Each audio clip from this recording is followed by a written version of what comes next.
Well, yes, you will see quite a diverse response in cholesterol to a ketogenic diet. Having said that, some responses are very consistent, so triglycerides tend to go down, HDL goes up. But this LDL cholesterol fraction, half the people it'll go down, half the people it'll go up.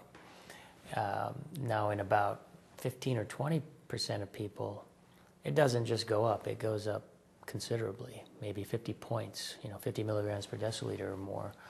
And so this does, raise some concern and certainly raises some red flags for physicians that, are trained to treat, any cholesterol value over 200, they want to put you on a statin and, get control of that. But we also have very good evidence now that LDL cholesterol is a heterogeneic particle, meaning there are many different types of LDL cholesterol that range in size and composition. And there's very compelling evidence that it's the small LDL particles that are most atherogenic.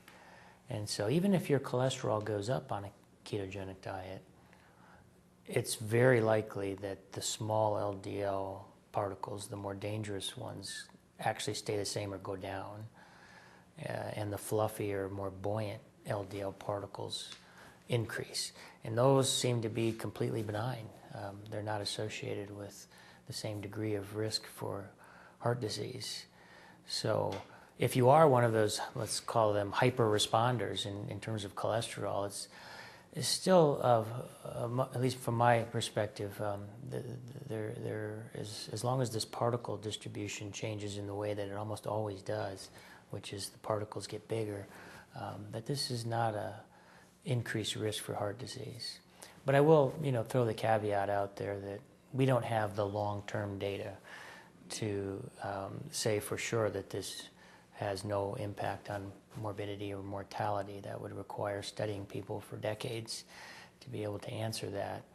But it's almost always an isolated increase, meaning every other biomarker we measure, inflammatory markers, glucose, insulin, measures of oxidative stress, other lipoproteins, all get better. So everything's moving in the right direction. People feel better, they lose weight, have more energy.